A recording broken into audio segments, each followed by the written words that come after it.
Bueno, ikusten duzuen moduen, hemen 240 nazionala dau, Gasteizerantza doan nazionala, hemen trafiko pilo bat dau, eta moiua enpresak eurek esauzkoen moduen, hemendik sartuko ziren kamioiak.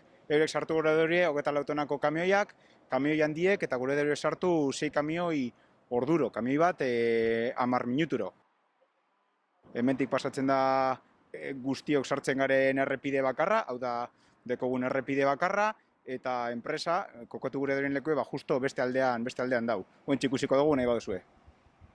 500 metro bezein, eta ikusten duzuen moduen ja lantegien gauz. Lantegi hemen, errepidean bi aldeetara, hemen alde nagusiena, han alde txikiago bat, 83.000 metro karratu direz, eta hemen nahi dabe jarri RCD-a. Ikusten duzuen moduan, hortxe bertan be, ja bedia da, bediako lehenengo baserriek 30 metro baino gitxiagotara dauz, eta bedia be ikusten dugu oso kaltetua izango litzatekela. Egia esan, Gorzibai auzoa azken 10 urteetan asko handitu da, bere biztanleria iaia bikoitza da, eta hau bere garaian industriala esan, baina gaur egun industrializatea ez dugu ikusten. Beraz, irtenbide egokiena izango litzateke PGU-a aldatzea, eta gune hau ez industrial moduan jartzea.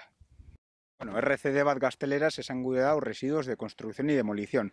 Horrekin gure dauriena da, etxe bizitza bat, horrelako edo zer botaten daurienean, ona ekarriko daurie. Hemen, itxiko lauriek gordeta, airean horrek hautz pilo bat sortuten dau.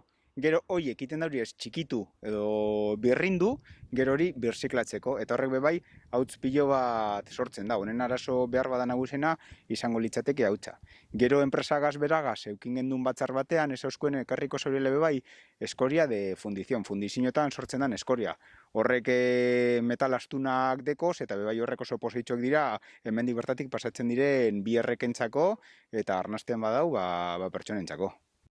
Guez gauze lantegiaren kontra, ez da enpresaren kontra bez. Gu gauzena kontra da kokapena ikusten dugu, desde luego hauz dela kokapenik egokia. Horlako lanak behar badegin behar dira, baina MNS, horregatik gure plataforma da RCD MNS, hauz delako kokapenik egokiena. Gure helburua da deklarazio instituzional bat egitea, enpresari esanez, hau ez dela kokapenik egokiena, eta beste kokapenen bat edo topatu beharko dugula. Horretan ari gara lanean.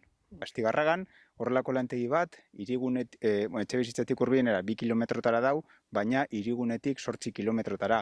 Hemen ikusten duzuen moduan, gure atzean dau lantegie, eta 30 metrotara lehenengo etxe bizitza.